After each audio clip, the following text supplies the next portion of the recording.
Here across southwest Florida, we're going to be enjoying a beautiful day, relatively dry. We do have some showers down along the Florida Keys and Biscayne Bay. It's actually the moisture tail with Hurricane Dorian, which right now is approaching the coast of Charleston, about 80 miles south of there. And the tropical storm force rain bands extend all the way back through Savannah and Brunswick. But this tail of moisture here will continue to bring rain to some of the area, and the light showers to the north of that are south of Marco Island this morning, dissipating before they get to Everglades City. Some of these are moving inland here over the glade south of 41. But as far as Naples, Bonita Springs, you're quiet, and this is all the way up through the Cape, Punta Gorda, and Port Charlotte. Looking at your current temperatures, it's warm. This onshore flow is keeping temperatures very mild in the morning. We're at 83 in Port Charlotte, 85 down in Naples, 77 Clewiston, where your wind is actually out of the west at 11. The highest wind speed being reported here this morning. Later on today, between 10 and 20. So your day planner, 92 degrees today, will be dry. Just a 10 to 20% chance of a shower,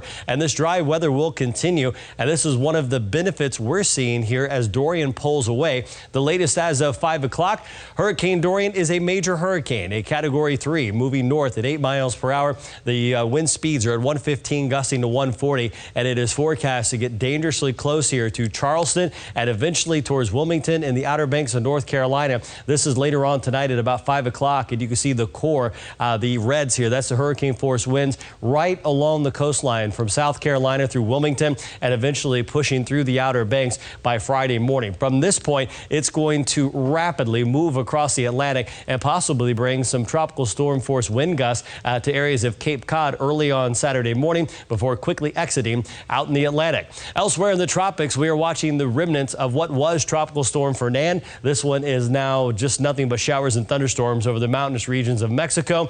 There's Hurricane Dorian, and then across the Atlantic, this is Tropical Storm Gabrielle. This one is forecast now to become a hurricane. This is the 5 o'clock advisory. Winds at 50, and actually, one of the changes from last night to this morning is the National Hurricane Center is now saying it's going to stay a strong tropical storm. Last night, they had this as a hurricane before it turned out to sea.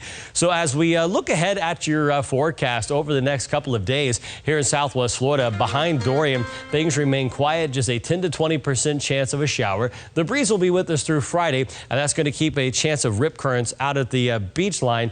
And with the rip currents around, definitely swim to your lifeguard stands. If you're not a strong swimmer at the ocean, just stay out for a couple of days. That rip current chance should relax here over the weekend, and then we introduce showers and thunderstorms back in the forecast for Monday.